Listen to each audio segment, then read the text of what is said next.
What up, film bros? When Mike Flanagan's Dr. Sleep hit theaters in 2017, it gained massive critical and commercial success, and it's easy to see why. The acting is good, the performances are top-notch, and the cast is just on fire. But I think it's shocking how few people seem to realize that Dr. Sleep is actually a complete ripoff of another horror classic.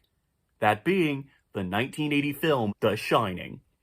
For Filmbrojo, I'm Pyler Stevens, and these are the top 3 ways that Dr. Sleep rips off The Shining. Number 1. Danny Torrance. People fell in love with the main character of Dr. Sleep, Danny Torrance, played flawlessly by Evan McDanger. But that love must have blinded them to the facts because they somehow forgot that Danny Torrance is also the exact same name as the kid from The Shining. What a coincidence, right? Now, I could excuse that, but it gets worse, because the Danny in Dr. Sleep has basically the exact same backstory as the Danny in The Shining. Both of them have alcoholic fathers, both of them meet friendly mentor characters named Dick, which is probably supposed to be some hilarious joke, by the way, and both of them even have the exact same powers. Dr. Sleep? More like Dr. Thief. Speaking of powers, number 2. The powers. In the original The Shining, Danny has the ability to see ghosts and read minds, elements that make The Shining a fun family movie. It's not super noticeable in Dr. Sleep, but the Danny in that movie also has abilities also called The Shining. Like, in one scene, he talks to his mentor Dick, who in a previous scene had died.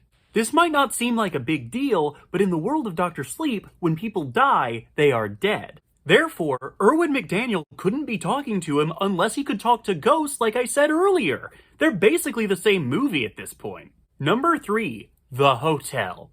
Okay, this is the part that I find really upsetting. Mike Flanagan spends most of the movie ripping off The Shining, but it's mostly in little ways that only true fans would recognize. But in the final act, they just straight up go to the hotel from The Shining. I mean, it is the exact same one. Even more so, they talk about scenes that happened in the original Shining like Urgent Care McDonald's was there. They even have a bunch of the scary ghosts from The Shining show up. It's almost like they want us to know who these guys are. Worst of all, they even have a guy who looks so much like Jack Torrance show up and talk to Danny. Gee, I wonder where they got that idea. I mean, Stephen King must be rolling in his grave. Like, Mike Flanagan, I get it. You love The Shining. But if you love it so much, why not just make a sequel, you know?